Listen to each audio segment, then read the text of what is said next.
idol. Short ride lang tayo ngayon.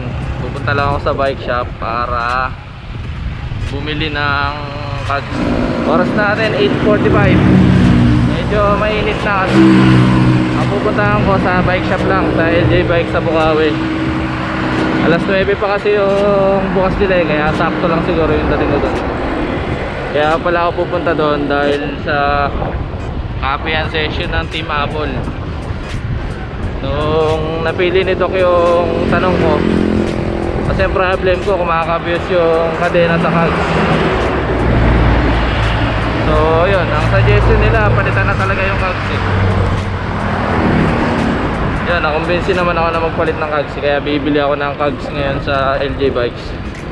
Tapos doon ko na rin ipapakabit para matesting ko agad. Saglit lang tayo. Yan, punta na siguro tayo agad doon. At mainit. Let's go.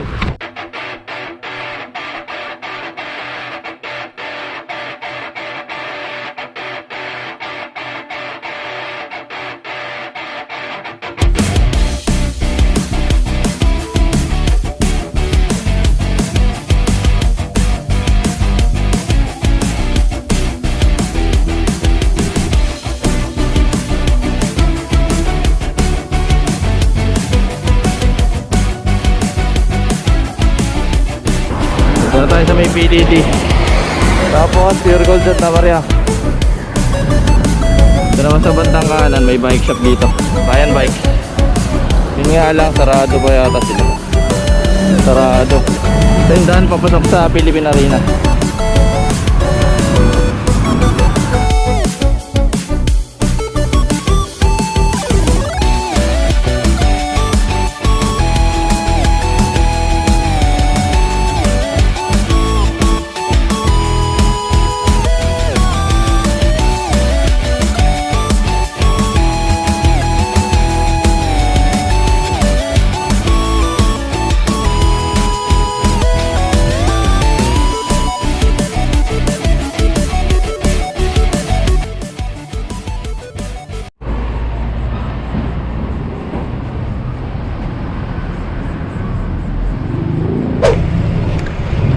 Tayo sa LJ Bikes, kaso kakabukas lang yata nila.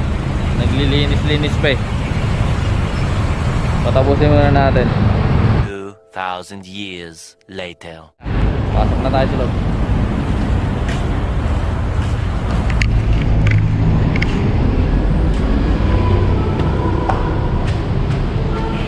Ito na naman yung ano dito, motor. Medyo kukunti na yung bike ngayon ah.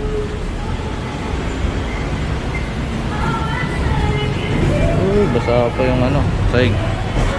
Nagmamap pa sila eh, kaya tingin-tingin muna tayo ng ano dito.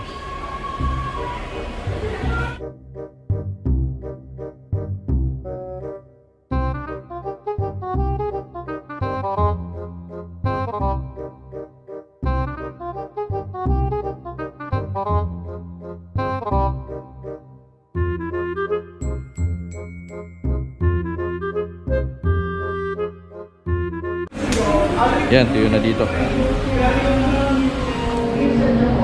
Ayan po kayo. Yung 9-speed na cogs. Pang Deore.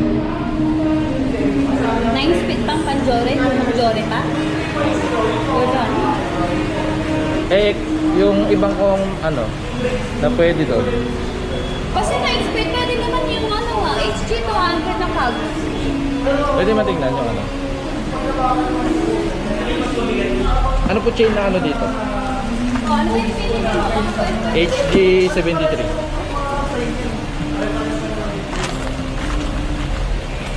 Magkano po ito? 750. Parang nakaraan 700 lang to ah. Yun ang lugar. Ito na to. Wala. Wala kami stock yun eh. Yan na lang stock na. May mga kasama na siyang Oo. Pwede ba, Meron kami isang set. pwede ba ipakabit ko na rin para matesting ko na? Teddy! Palit mo nga yung cogs niya. Palit mo yung cogs. Pakabit ko na po para matesting. Saan ba? Diyan ba sa loob? Oh, Dito nila po. Pasok nila po yung bike sa pasok muna natin yung bike.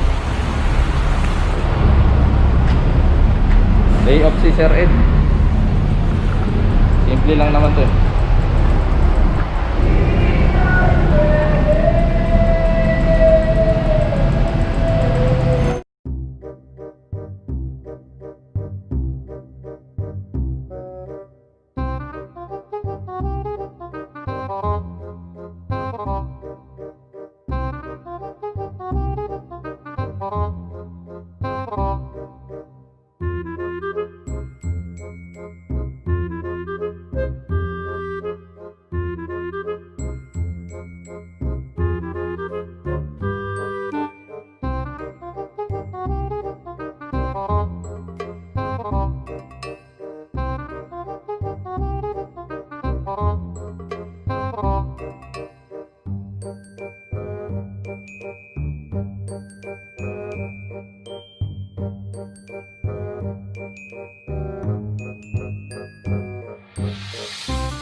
Yun, napalitan na yung cogs. Yun.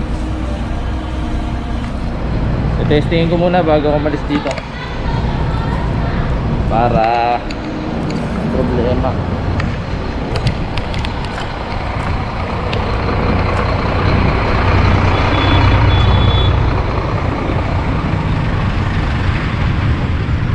Yun, okay na.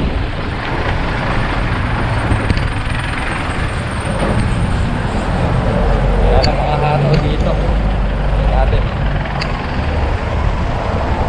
So, di na siya kumakapyos. Ayos na.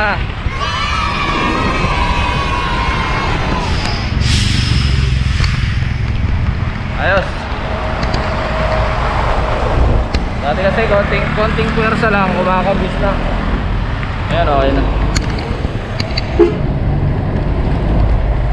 Opya. Balik na ako doon, di pa ako nagbabayad. Traffic na. Hindi na, okay pa eh. Ngayon traffic na. Lalo yung palabas.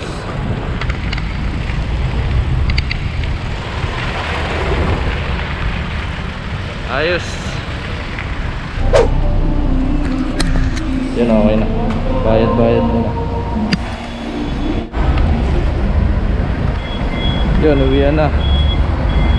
Ito yung bago nating sprocket HG200-9 9 speed.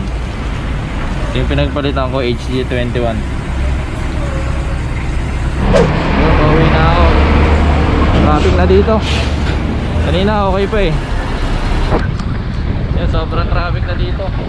Mga sasakyan na yan, mga papasok yan sa papuntang Bukawi. Kanina wala pa yan eh, wala pa yung pila na yan. Ngayon haba na, hanggang doon na yan sa Bukawi. Babalik tayo dito sa bagong kabit na sprocket. Testingin natin kung okay na talaga. So far okay naman, di pa kumakapyos. Lipat ko na sa pinakamaliit na sprocket.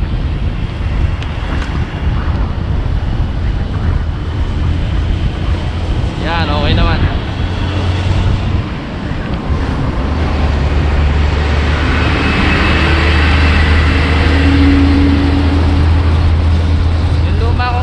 Pag ganito na yung puwersa, kumakabuse na eh. Pero ito okay naman.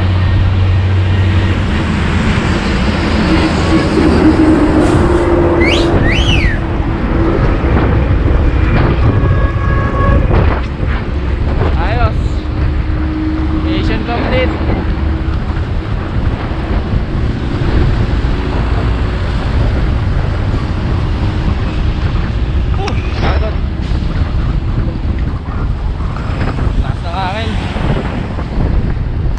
Haba ng pila sa ano, embroider.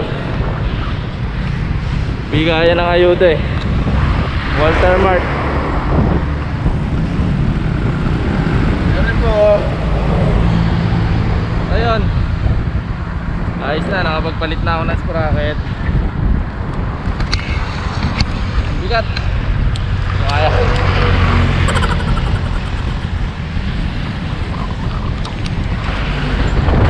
Ayan, hanggang dito na lang muna siguro yung vlog natin. Pagod ako doon ah. Hanggang sa susunod na lang ng padyak mga kabudol.